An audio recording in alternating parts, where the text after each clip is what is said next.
Hello viewers and welcome to another chapter of reading. If you no doubt heard earlier, I'm presently fighting illness. This morning in my time zone I had a fever, but that's thankfully went away. But yeah, don't be surprised if you hear coughing throughout this chapter. That said, let's get started, shall we?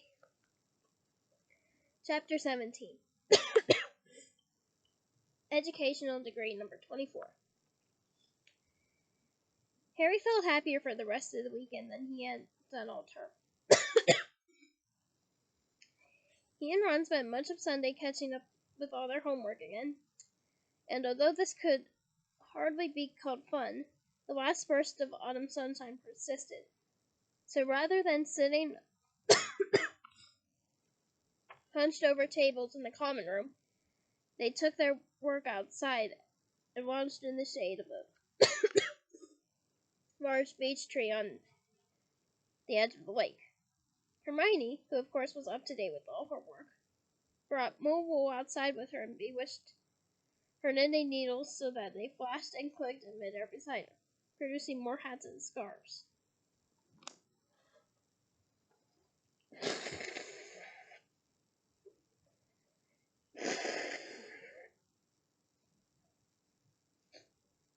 I really hate being sick.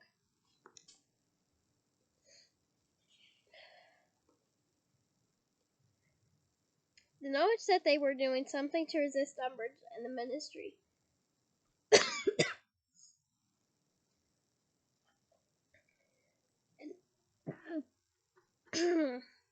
and knowing that he was a key part of the rebellion gave Harry a feeling of immense satisfaction.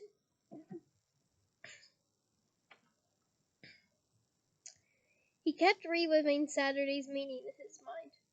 All those people coming to him to learn defense against the dark arts, and the looks on their faces as they had heard some of the things he had done.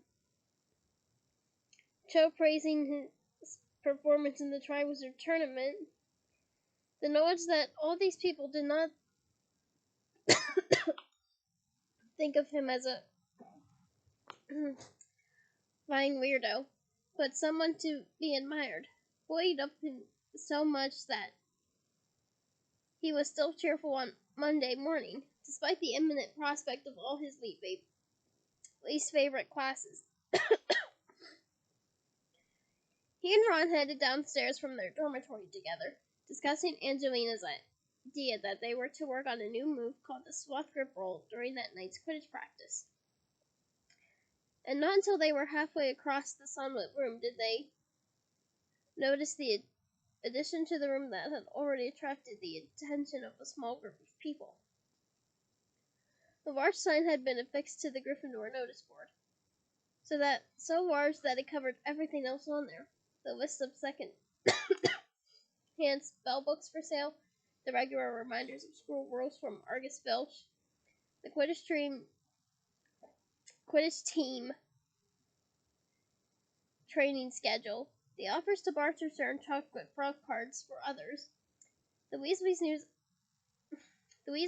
new advertisement for testers, the dates of the Hogsmeade weekends, and the lost and found notices. A new sign was printed in large black letters, and there was a highly official-looking seal at the bottom, beside a neat and curly signature. By order of the High Inquisitor of Hogwarts, all student organizations, societies, teams, groups, and clubs are therefore disbanded, and an organization, society, team, group, or club is hereby defined as a regular meeting of 3 or more students. Permission to reform may be sought from the High Inquisitor, Professor Umbridge. No student organization, society, team, group, or club may exist without the knowledge and approval of the High Inquisitor. Any student found to have formed or belonged to an organization, society, team, group, or club that has not been approved by the High Inquisitor will be expelled. The above is in accordance with Educational Decree number 24. Signed, Dolores James Umbridge, High Inquisitor.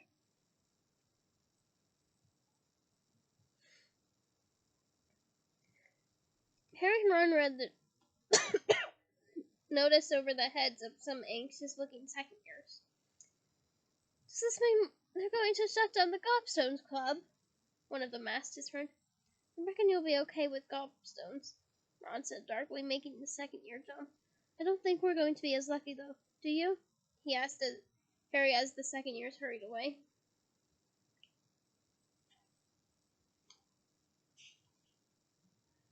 Harry was reading the notice through again. The happiness that had filled him since Saturday was gone. His insides were pulsing with rage. I mean, I would be upset. I'd be upset too. This isn't a coincidence, he said, his hands forming fists.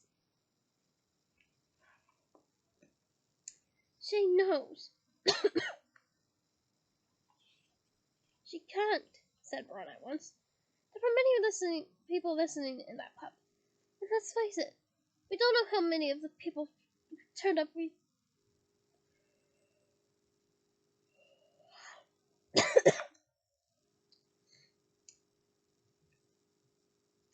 can trust. Any of them could have run off and told Umbridge. Foreshadowing, just not at this time. But yeah, that's foreshadowing. Moving forth.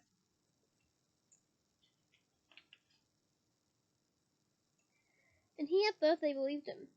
Thought they even admired him. Zachariah Smith, said Ron at once, punching a fist into his hand. Or, I thought that Michael Horner had a pretty shifty look too.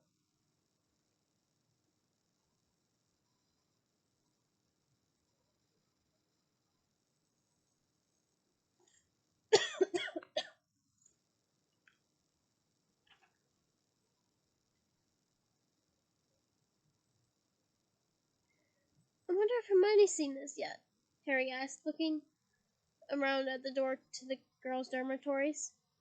Let's go and tell her, said Ron. He bounded forward, pulled open the door, and set off the spiral staircase. He was on the 6th stair when it happened. There was a wild, wailing, klaxon-like sound.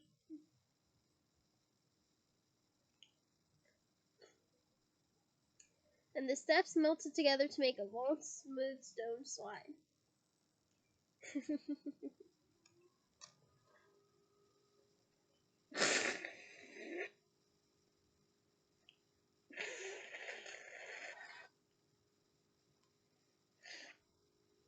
I really hate being sick.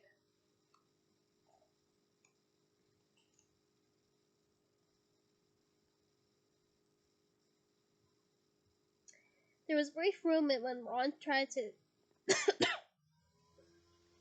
keep running, arms working madly like windmills. Then he toppled over backward and shot down the newly created slide, coming to rest his back at Harry's feet. I don't think we're allowed in the girls' dormitories, said Harry, pulling Ron to his feet and trying not to laugh. Astute observation, Harry. Astute observation. Excuse me.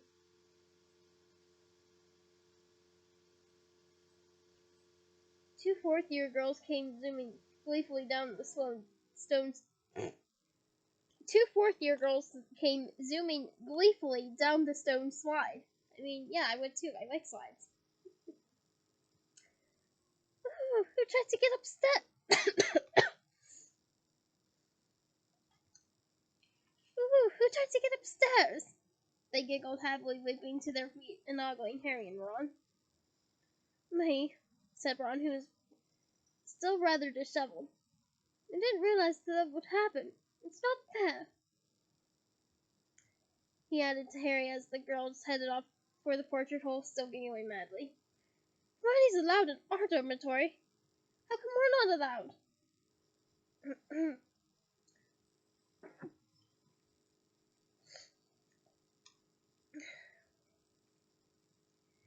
Well, it's an old-fashioned rule, said Hermione, who had just slid neatly onto a rug in front of them, and was now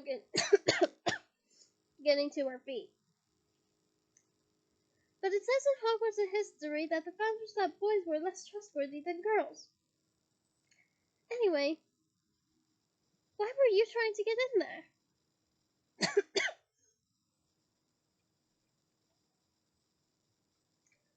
To see you. Look at this, said Ron, dragging her over to the notice board. Hermione's eyes slid rapidly down the notice. Her expression became stony. Someone must have blabbed to her, said Ron angrily. They can't have done, said Hermione in a low voice. Again, Ron's whine is foreshadowing.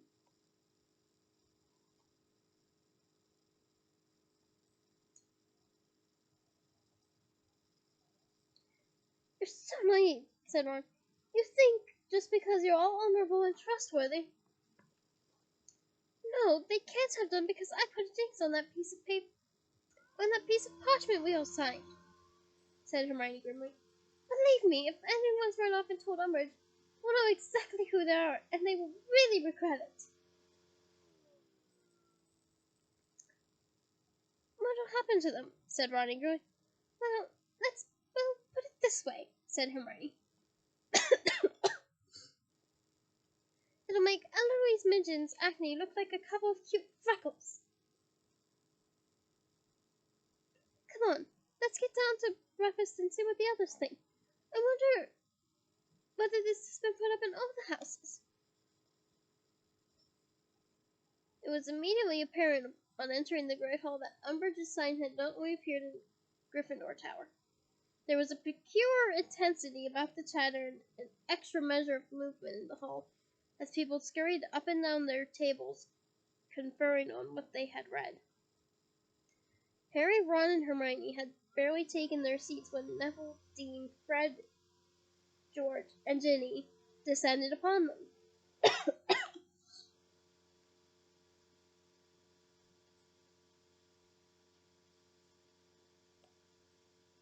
Did you see it? Do you reckon she knows? What are we going to do? They were all looking at Harry. He glanced around to make sure there were no teachers near them.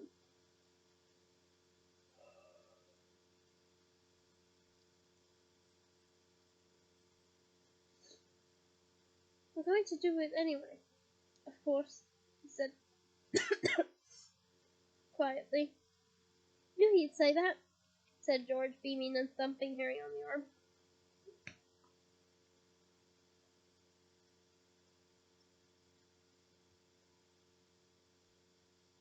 The prefects as well, said Fred, looking quizzically at Ron and Hermione.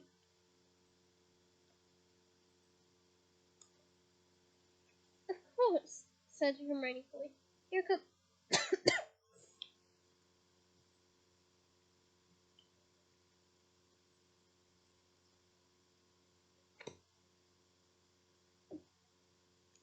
Here comes Ernie and Hannah Abbott, said Ron, looking over his shoulder. And those Ravenclaw blokes. And Smith. Again, no relation. And no one looks very spotty. Hermione looked over. Hermione looked over. Never mind spots. The idiots can't come over here now. It'll look really suspicious. Sit down.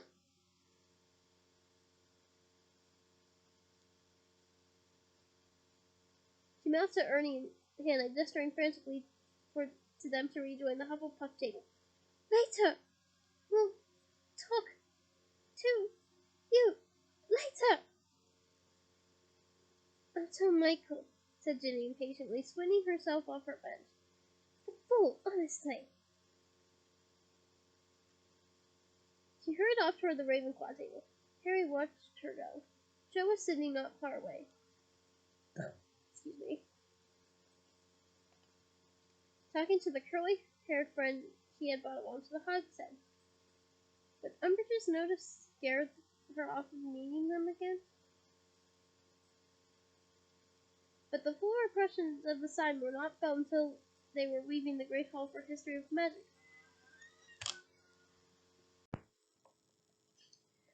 Harry, run!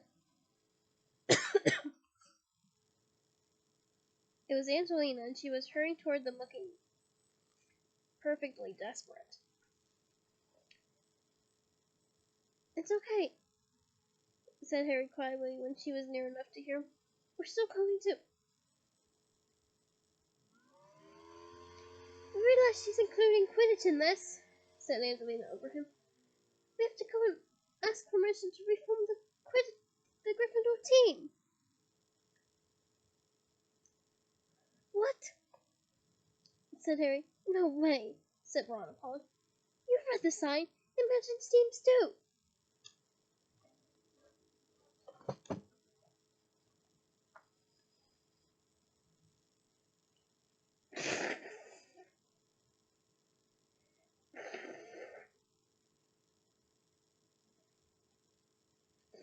I really hate being sick.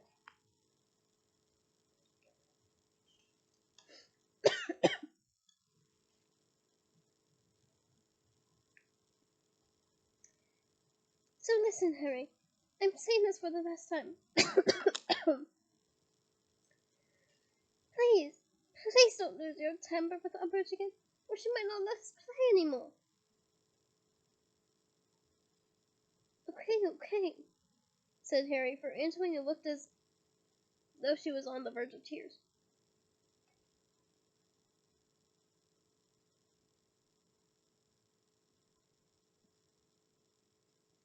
Don't worry, I'll behave myself. But Umbridge is in History of Magic, said Ron grimly as they set off for Binns' lesson. She hasn't expected Binns yet. Bet you...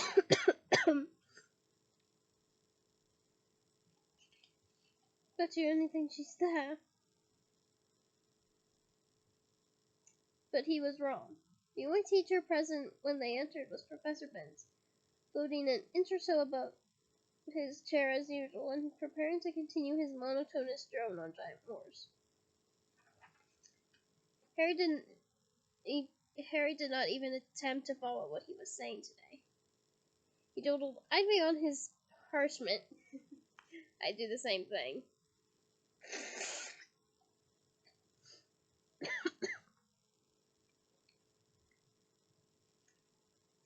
Ignoring Hermione's frequent words and nudges.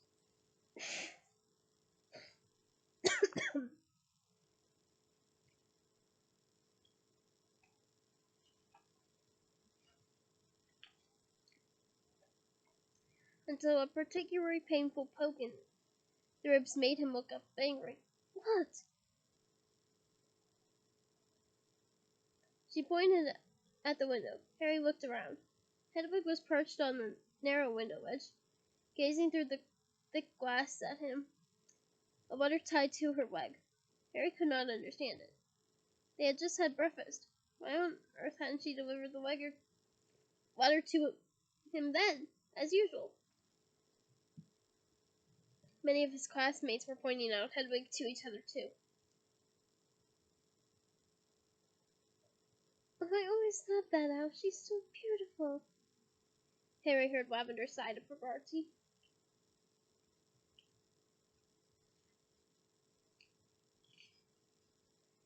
He glanced around at Professor Binns, who continued to read his notes, serenely unaware that the class's attention was even less focused upon him than usual.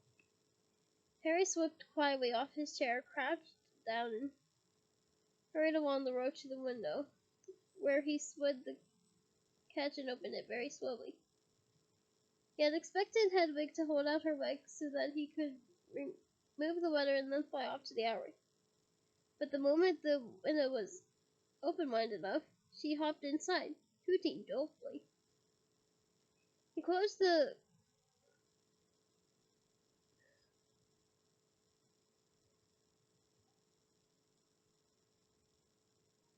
the window with an anxious glance at Professor Binns, crouched low again, and sped back to his seat with Hedwig on his shoulder.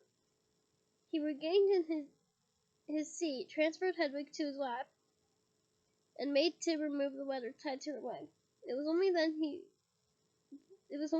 that he realized. It was only then he realized that Hedwig's feathers were oddly ruffled. Some were bent the wrong way, and she was holding one, one of her wings at an odd angle. "She's hurt," Harry whispered, bending his head low over her. Hermione and Ron leaned in closer. Hermione even put down her quill. "Look, there's something wrong with her wing." Hedwig was quivering. When Harry made to touch the wing, she gave a little jump, all her feathers on end as though she were inflating herself, and gazed at him reproachfully. "How very cat-like of you, Hedwig, and I love it."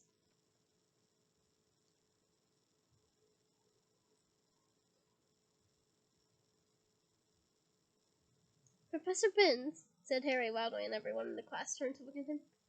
"I'm not feeling well." Professor Binns raised his eyes from his notes, looking amazed, as always, to find the room in front of him full of people. "Not feeling well?"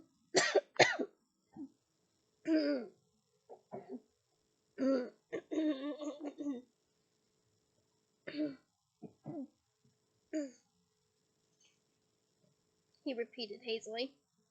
"Not at all well." "Yes, I'm not at all well too, Harry. Although my case, although my case is a little more actual." "Not at all well," said Harry firmly, getting to his feet while concealing.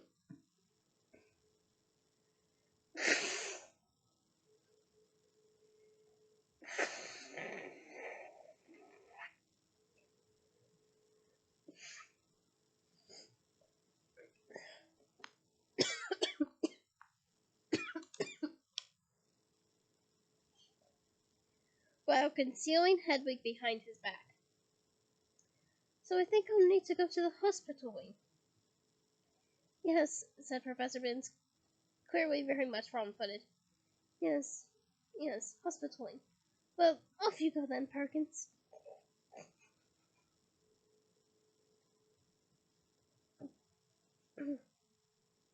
Once outside the room,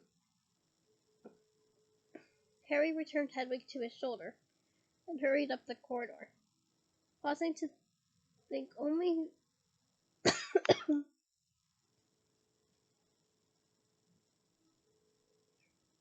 when he was out of sight of Binns' door.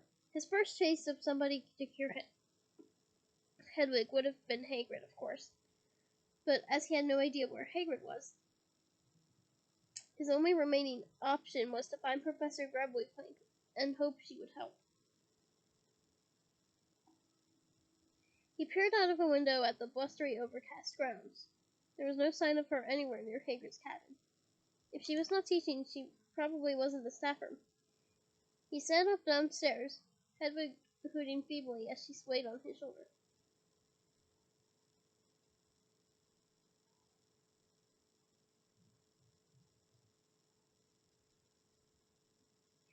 Two stone gargoyles flanked the staff room door. As Harry approached, one of them croaked, "You should be in class, Sonny Jim." "This is urgent," said Harry curtly. "Oh, urgent, is it?" said the other gargoyle in a high-pitched voice. "Well, that's put us in our place, hasn't it?" Excuse me. Harry knocked. He heard footsteps,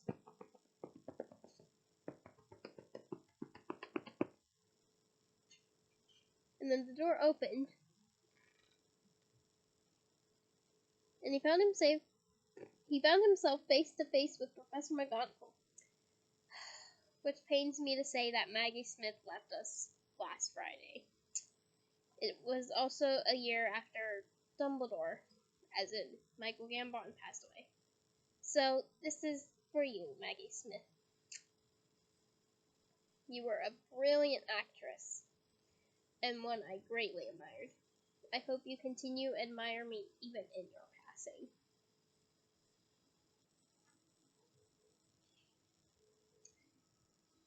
You haven't been given enough. I hate being sick. You haven't been given another Yeesh. Apparently I'm not supposed to read McGonagall's lines. You haven't been given another detention, she said at once, her square spectacles flashing warmly. No, Professor, said Harry hastily.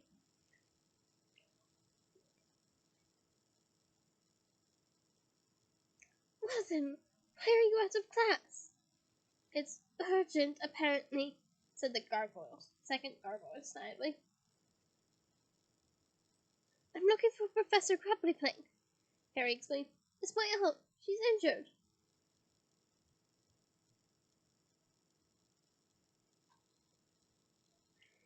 Injured out, you say? Injured out, did you say? Professor Crubblyplank appeared at Professor McGonagall's shoulder, smoking a pipe and holding a copy of the Daily Prophet. Yes, said Harry, lifting Hedwig carefully off his shoulder. She turned up after the other hostiles in her wings opening. Look! Professor Crubblyplank stuck her pipe firmly between her teeth and took Hedwig from Harry while Professor McGonagall watched. Said Professor Crubblyplank, her pipe waggling slightly as she talked.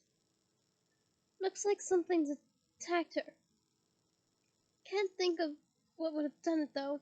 Thestrals will sometimes go for birds, of course. But Hagrid's got the Hogwarts Thestrals well trained not to touch owls.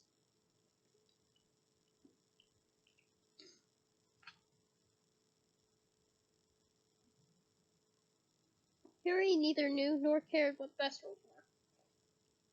Well, you kind of should, but oh well. You will soon.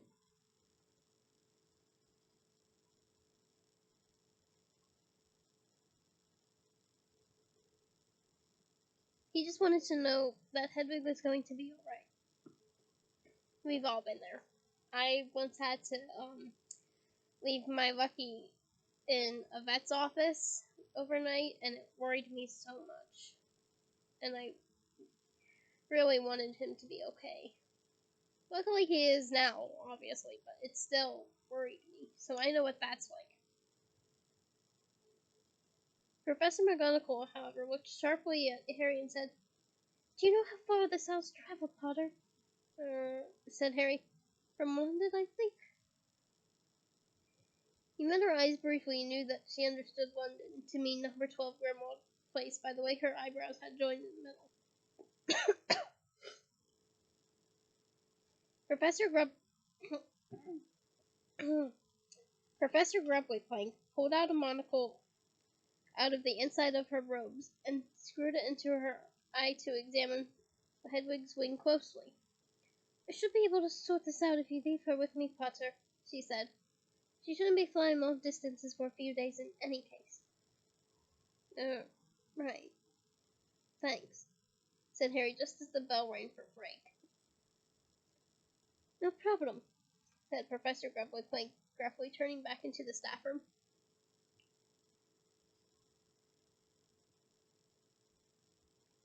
Just a moment, Wilhelmina, said Professor McGonagall. Potter's letter. Oh, yeah, said Harry, who had momentarily forgotten the scroll tied to Hedwig's leg.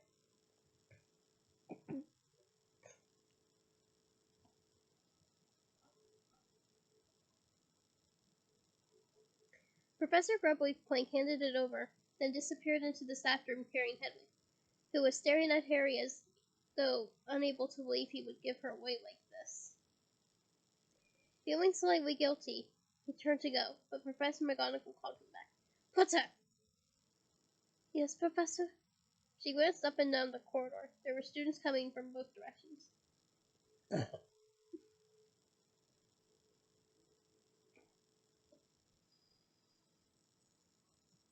Bear in mind, she said quickly and quietly, her eyes on the scroll in his hand, that channels of communication in and out of Hogwarts may be being watched.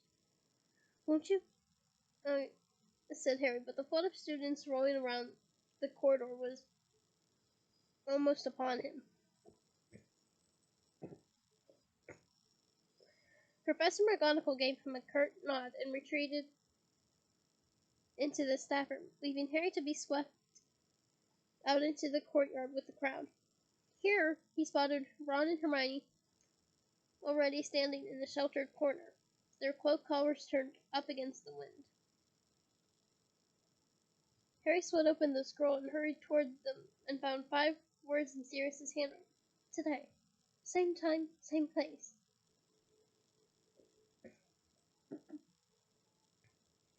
Is Hedwig okay?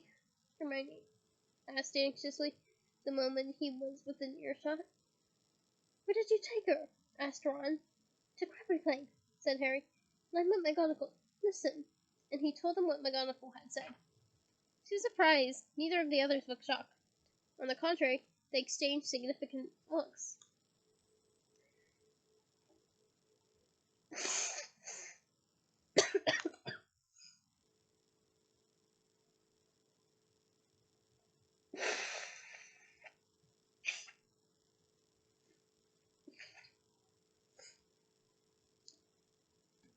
Getting sick is for the birds.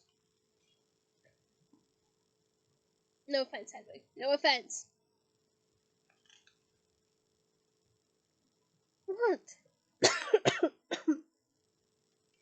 Said Harry, looking from Ron to Hermione and back again. Well, I was just saying to Ron. What if someone had tried to intercept Hedwig? I mean, she's never been on a flight before, has she? Who's the letter from anyway? Asked Ron, taking the note from Harry. Snuffles, said Harry quietly. Same time, same place. Does he mean the fire in the common room? Obviously,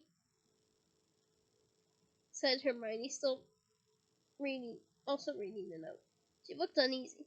I just hope nobody else has read this.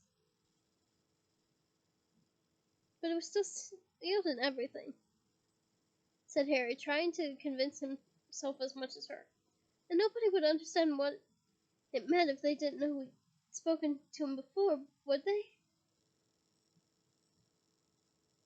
I don't know, said Hermione anxiously, hitching her bag back on over her shoulder as the bell rang again. It wouldn't exactly be difficult to reseal the scroll by magic. And if anyone's watching the Flu Network... But I really don't see how we can warn him not to come without that being intercepted too. They trudged down the stone steps to the dungeons for potions, all 3 of them lost in thought.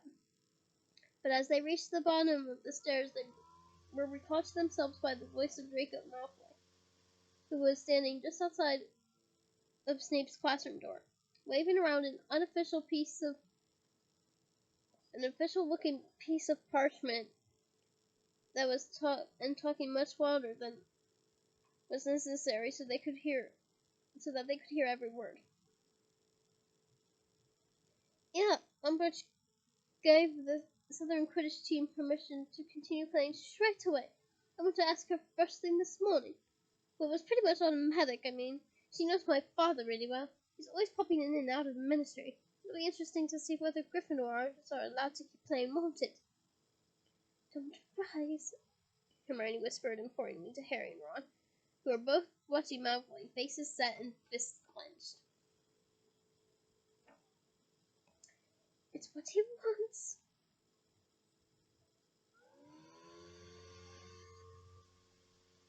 I mean, said Malfoy, raising his voice a little more, his gray eyes glittering malevolently in Harry and Ron's direction. If it's a question of influence with the ministry, I don't think they've got much chance. From what my father says, they've been looking for an excuse to sack off the Weasley for years. And as for Potter, my father says it's a matter of time before the ministry has caught him up to St. Mungo's.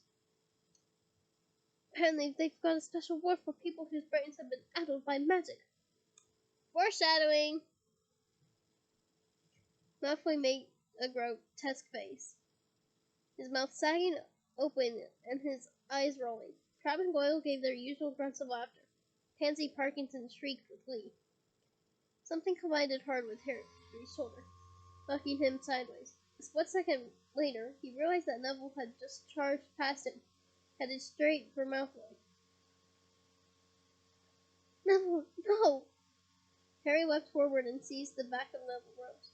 Neville struggled frantically, his fists flailing, trying desperately to get out. Malfoy, who was, for a moment, extremely shocked. Help me! Harry flung at Ron, managing to get an arm around Neville's neck and dragging him backward away from the Slytherins. Crabbe and Goyle were now flexing their arms, closing in front of Malfoy, ready for the fight. Ron hurried forward and seized Neville's arms. Together, he and Harry succeeded in dragging Neville back into the Gryffindor line. Neville's face was scarlet. The pressure Harry was exerting on his throat rendered him quite incomprehensible. The odd words sputtered from his mouth. Not funny.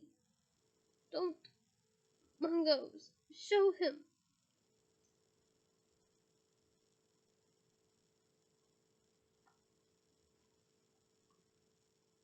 The dungeon door opened. Snape appeared there. His black eyes swept up the Gryffindor line to the point where Harry and Ron were wrestling with Neville. Fighting Potter wielding no bottom? Snape said in his cold, sneering voice. 10 points from Gryffindor. Release Longbottom, Potter. Or it will be detention inside all of you. Harry let go of Neville, who stood panting and glaring at him. I had to stop you, Harry gasped, picking up his bag. Crabbe and Goyle would have torn you apart. Neville said nothing.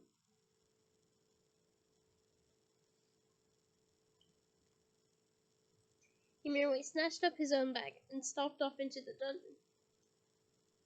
What in the name of Merlin?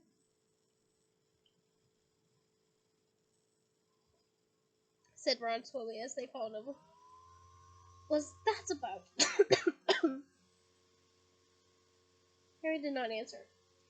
He knew exactly why the subject of people who were insane Mungos because of magical damage to their brains was highly distressing to Neville. But he had sworn to Dumbledore that he would not tell anyone Neville's secret. Even Neville did not know that Harry knew. Hugs for Neville.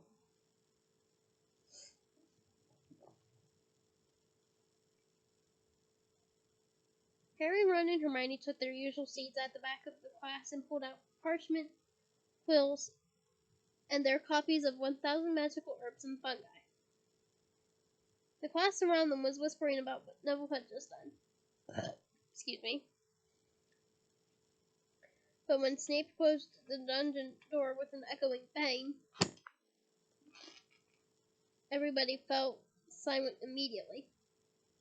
You will notice, said Snape in his low, sneering voice, that we have a guest with us today. He gestured toward the dim corner of the dungeon, and Harry saw Professor Umbridge sitting there, clipboard on her knee. He glanced sideways at Ron and Hermione, his eyebrows raised. Snape and Umbridge, the two teachers he hated most. It was hard to decide which he wanted to triumph over the other. Well, my vote is Umbridge. What are you guys' votes? We are continuing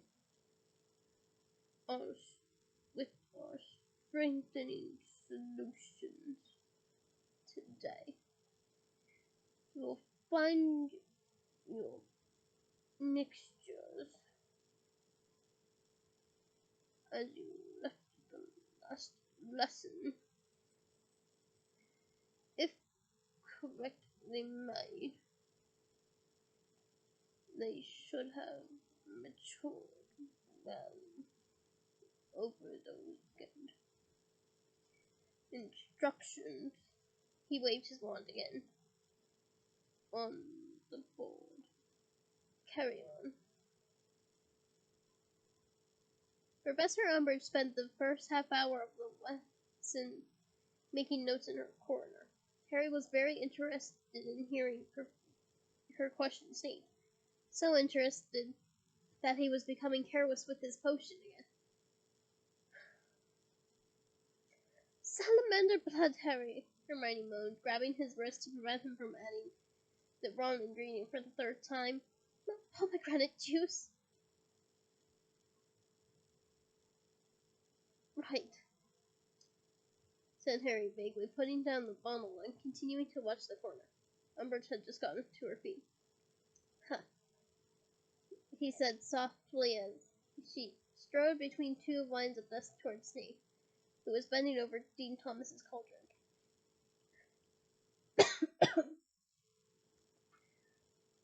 Well, the class seems very advanced for their level, she said briskly to Snape's back. Though I would question whether it is advisable to teach them a potion like the strengthening solution. I would think the Ministry would prefer it if that was removed from their syllabus. Snape straightened up slowly and turned to look at her. No. How long have you been teaching at Hogwarts? She asked, her quill poised over her clipboard. 14 years. Snape replied. His expression was unfathomable. His eyes on Snape. Harry added a few drops to his potion. It tasted menacingly and turned from turquoise to orange. You applied first for the Defense Against the Dark Arts post, I believe, Professor Umbridge asked Snape. Yes, said Snape quietly. But you were unsuccessful, Snape called. Obviously. Professor Umbridge scribbled on her clipboard.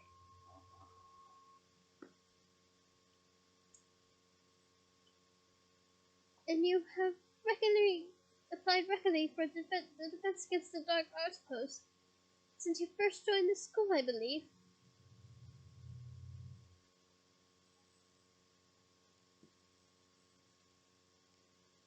Yes, said Snape quietly, barely moving his lips. He looked very angry. Do you have any idea why Dumbledore has consistently refused to appoint you? Asked Umbridge. I suggest you ask him, said Snape jerkily. Oh, I shall, said Professor Umbridge with a sweet smile. I suppose.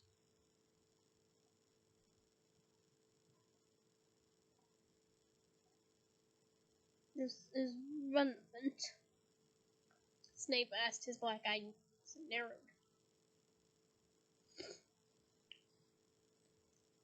Oh, yes, said Professor Umbridge.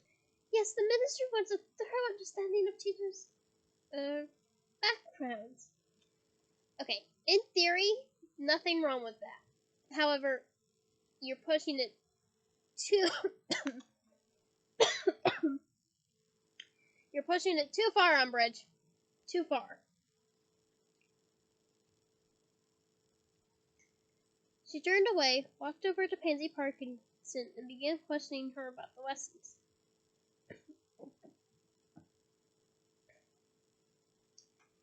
Snape looked around at Harry, and their eyes met for a second. Harry hastily dropped his gaze to his potion. which was now congealing foully and giving off a strong smell of burned rubber. Oh. No, not a pleasant smell.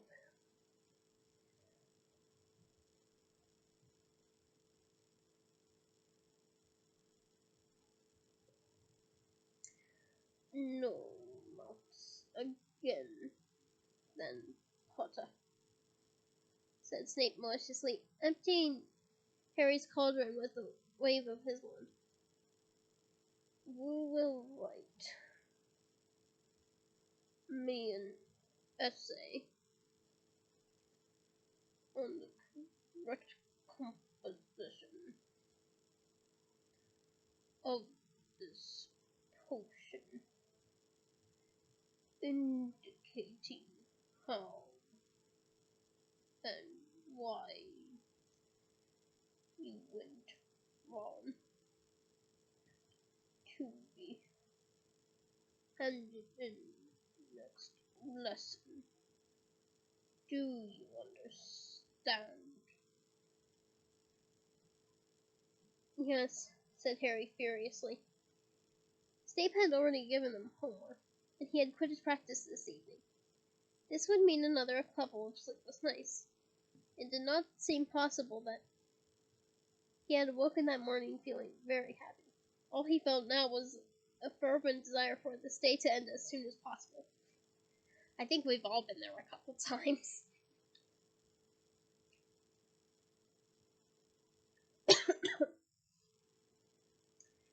Maybe I'll give up divination, he said glumly as they stood again in the courtyard.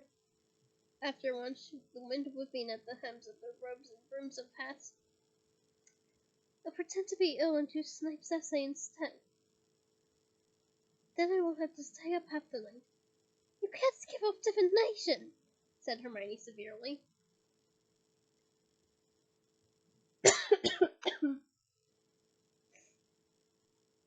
Hark, who's talking?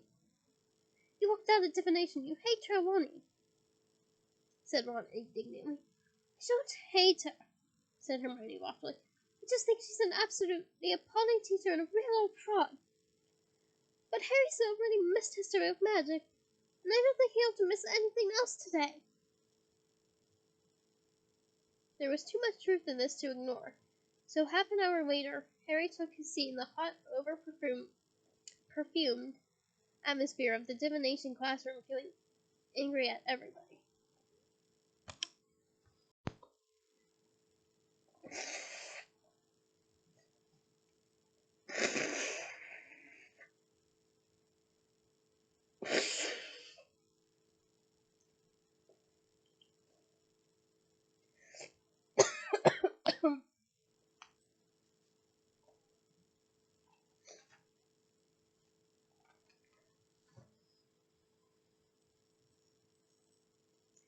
Professor Trelawney was handing out copies of the Dream Oracle yet again.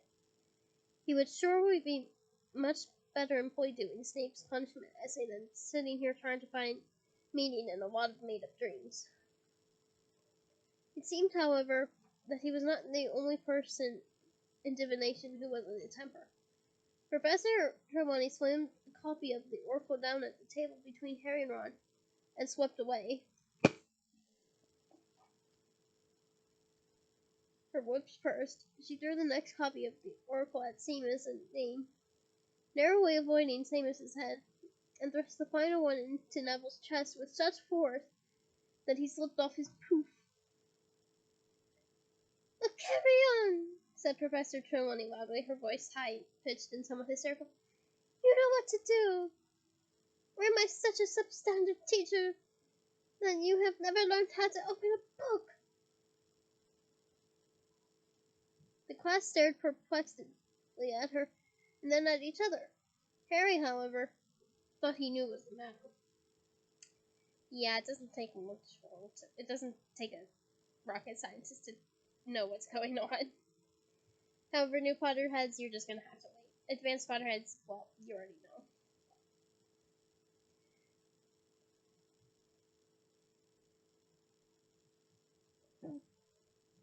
As Professor Trelawney bounced back to the high-backed teacher's chair, her magnified eyes full of angry tears. He leaned his head closer to Ron's and muttered, "I think she's got the results of her inspection back." "Professor," said Parvati Patil in a hushed voice. She and Lavender had always rather admired Professor Trelawney. "Professor, is there anything, wrong?" "Wrong!" cried Professor Trelawney in a voice throbbing with emotion. "Certainly not! I have been insulted, certainly! Insinuations have been made against me, unfounded accusations levelled. And no, there is nothing wrong, certainly not." She took a great, shuddering breath and looked away from Parvati. Angry spills. I hate being sick. Angry tears spilling from under her glasses. "I say nothing," she choked, "of 16 years' devoted service. It has passed, apparently, unnoticed, but I shall not be insulted. No, I shall not."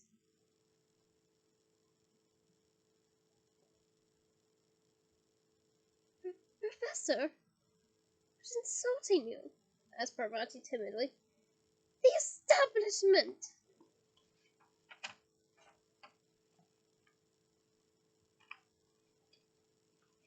said Professor Trelawney in a deep, dramatic, quavering voice. "Yes, those with eyes too clouded by the mundane to see. As I see, to know as I know. Of course we seers have always been feared, always persecuted. It is, alas, our fate." She gulped and dabbed at her wet cheeks with the end of her shawl, and then pulled a small embroidered handkerchief from her sleeve, into which she blew her nose very hard.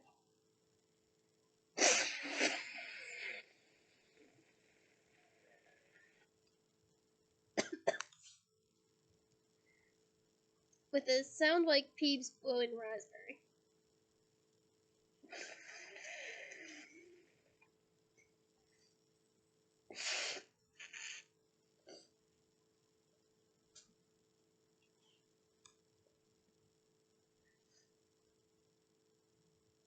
Ron snickered. Lavender shot him a disgusted look. "Professor," said Parvati, "you mean, is it something Professor Umbridge?" "Do not speak to me about that woman!" cried Professor Trelawney, leaping to her feet, her beads rattling and her spectacles flashing. "Kindly continue with your work." And she spent the rest of the lesson straddling among them, tears still leaking from behind her glasses, muttering what sounded like threats under her breath. "They will choose to leave. The indignity of it! On probation. We shall see. How she dares!"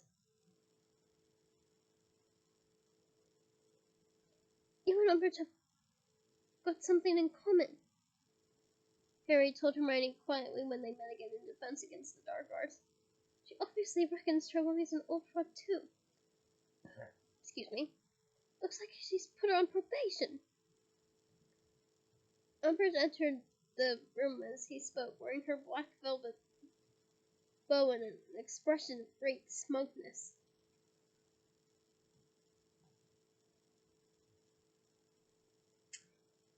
"Good afternoon, class." "Good afternoon, Professor Umbridge," they chanted drearily. "Wands away, please." But there was no answering flurry of movement this time. Nobody had bothered to take out their wands. "Please turn to page 34 of Defense of Magical Theory and read the third chapter, entitled The Case of Non-Offensive Responses to Magical Attack. There will be no need to talk," said Harry, Ron, and Hermione together under their breaths. "No Quidditch practice," said Angelina in hollow tones when Harry, Ron, and Hermione entered the common room that night after dinner. "But I kept my temper." said Harry, horrified. I didn't say anything to her, Angeline. I swear, I know, I know, said Angelina miserably. She said she just needed a bit of time to consider. Consider what? Said Ron angrily. She's given the Slytherins permission, why not us? But Harry could imagine how much Umbridge was enjoying holding the threat of no Gryffindor Quidditch team over their heads, and could easily understand why she would not want to relinquish that weapon over them too soon. Well, said Hermione, look on the bright side. At least now he will have time to do Snape's essay. Bright side, is it? Snapped Harry while Ron stared incredulously at Hermione. No Quidditch practice and extra potions. Harry slumped down into a chair. He dragged his potions essay reluctantly from his bag and set to work. It was very hard to concentrate, even though he knew that Sirius was not doing the fire until much later. He could not help glancing into the flames every few minutes just in case. There was also an incredible amount of noise in the room, and this is why you should study in a quiet atmosphere. Just saying. Fred and George appeared finally to have perfected one type of sniving snack box, which they were taking turns to demonstrate to a cheering and whooping crowd. First, Fred would take a bite out of the orange end of a chew, at which he would vomit spectacularly into a bucket they had placed in front of him. Then he would force down the purple end of the chew, at which the vomiting would immediately cease. Lee Jordan, who was assisting in the demonstration, was lazily vanishing the vomit at regular intervals with the same vanishing spell Snape kept using on Harry's potions. But with the regular sounds of retching cheering and Fred and George taking advanced orders from the crowd, Harry was finding it exceptionally difficult to focus on the correct method for strengthening solutions. Hermione was not helping matters. The cheers and the sound of vomit hitting the bottom of Fred and George's buckets were punctuated by loud and disapproving sniffs that Harry found, if anything, more distraction. Just go and stop them then, he said irritably, crossing out the wrong weight of powdered griffin claw for the fourth time. I can't. They're technically not doing anything wrong, said Hermione through gritted teeth. They're quite within their rights to eat the fat things themselves, and I can't find a rule that says the other idiots aren't entitled to buy them, not unless they're proven to be dangerous in some way, and it doesn't look as they are.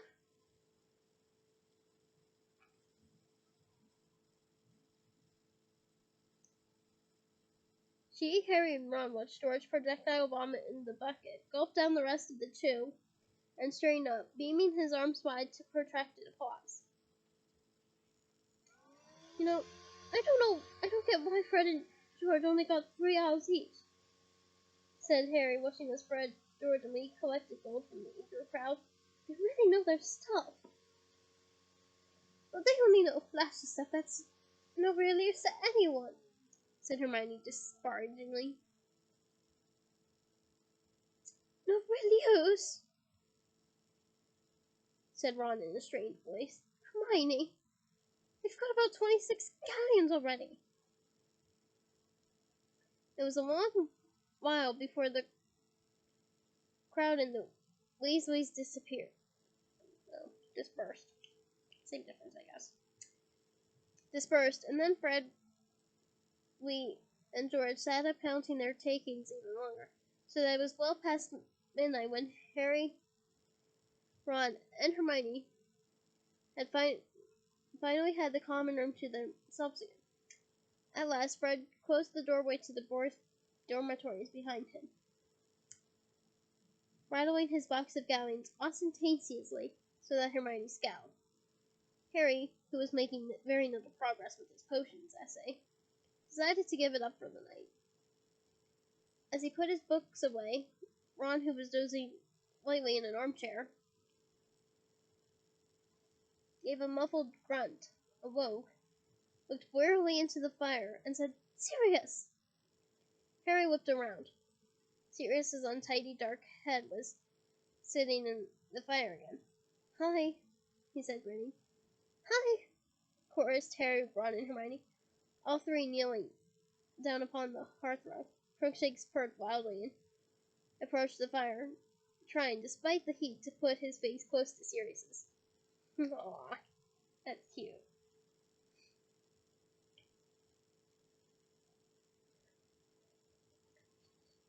"How are things?" said Sirius. "Not that good," said Harry as Hermione pulled Crookshanks back to stop him singeing his whiskers. "The Ministry's forced through another decree, which means we're not allowed to have Quidditch teams. Or secret defense against the dark arts groups," said Sirius. There was a short pause.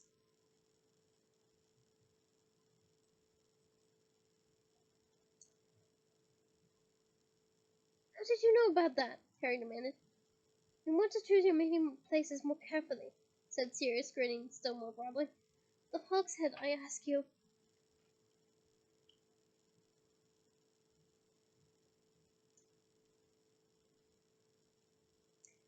"Well, it was better than the Three Broomsticks," said Hermione defensively. "That's always packed with people." "Which means you'd have been harder to overhear," said Sirius. "You've got a lot to learn, Hermione."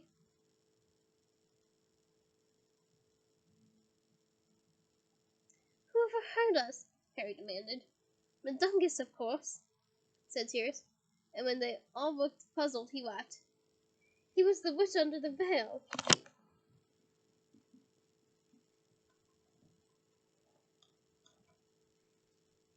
"That was Mundungus?" Harry said, stunned. "What was he doing in the hogshead?" "What do you think he was doing?" said Sirius impatiently. "Keeping an eye on you, of course." "I'm still being followed?" asked Harry angrily. "Yeah, you are," said Sirius. "And just as well, isn't it? If the first thing you're going to do on your weekend off is organize a legal defense group." But he neither looked angry or worried. On the contrary, he was looking at Harry with distinct pride. "Why was Dunn hiding from us?" asked Ron, sounding disappointed. "We would have liked to seen him." "He was banned from the Hogshead 20 years ago," said Sirius, "and that barman's got a long memory. We lost Moody's spare invisibility cloak when Sturgis was arrested, so Dunn's been dressing as a witch a lot lately. Anyway, first of all, Ron, I've sworn to pass a message from your mother." "Oh, yeah?" said Ron, sounding apprehensive. "She says on no account whatsoever are you to take part in a legal secret defense against the Dark Arts group. She says you'll be expelled for sure, and your future will be ruined. She says there will be plenty of time to learn how to defend yourself later, and that you are too young to be worrying about that right now. She also," Sirius's eyes turned to the other two, "advises Harry and Hermione not to proceed with the group, though she accepts that she has no authority over either of them, and simply begs them to remember that she has their best interests at heart. She would have written all of this to you, but if that out had been intercepted, you'd have all been in real trouble.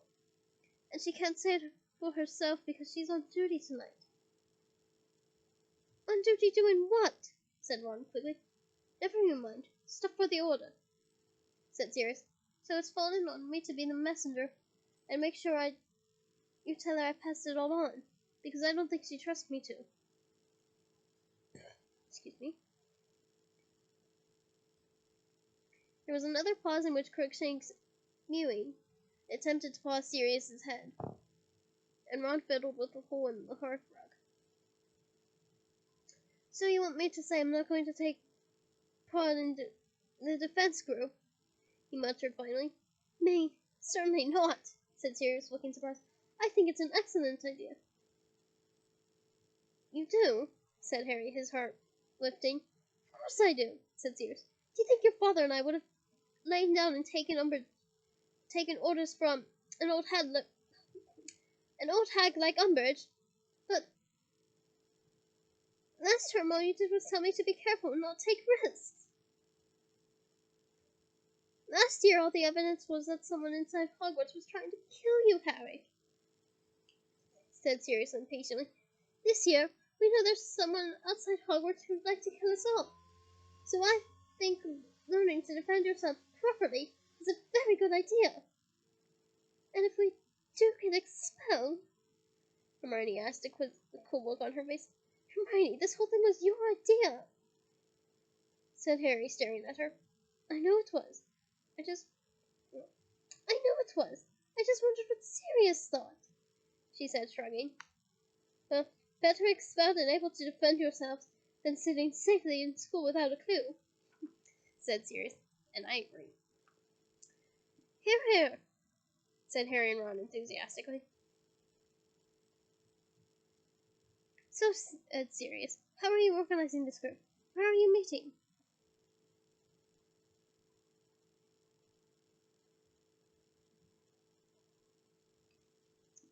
Well, that's a bit of a problem now, said Harry. Don't know where we're going to be able to go. How about the shrieking shack? Suggested Sirius. Hey, that's an idea, said Ron excitedly, but Hermione made a skeptical noise, and all three of them looked at her, Sirius's head turning in the flames. Well, Sirius, it's just that there were only 4 of you meeting in the shrieking shack when you were at school, and all of you could transform into animals, and I suppose you could have squeezed under a single invisibility cloak if you wanted to. But there are 28 of us, and none of us is an animagus, so we wouldn't need so much an invisibility cloak as an invisibility marquee. Fair point, said Sirius, looking slightly crestfallen. Well, I'm sure he'll come up with somewhere. There used to be a pretty roomy secret passageway behind that mirror on the 5th floor. You might just have enough space to practice jinxes in there. Fred and George told me it's blocked, said Harry, shaking his head. Caved in or something. Oh, said Sirius Ron. Well, I'll have a think and get back to... He broke off. His face was suddenly tense. Alarmed. He turned sideways, apparently looking into the solid brick wall of the fireplace. Serious? Harry said anxiously. But he had vanished. Harry gaped at the flames for a moment, then turned to look at Ron and Hermione. Why did he... Hermione gave a horrified gasp and leapt to her feet, still staring at the fire. A hand had appeared amongst the flames, groping as though to catch hold of something. A stubby, short-fingered hand covered in ugly, old-fashioned rings. The 3 of them ran for it. At the door to the boys' dormitory, Harry looked back. Umbridge's hand was still snatching movements amongst the flames, as though she knew exactly where Sirius's hair had been moments before, and was determined to seize it. Oh dear, that spells trouble. But anyway, that is the end of this chapter. Join me next week for chapter 18, Dumbledore's Army. And hopefully I'm better then too. Until then, bye!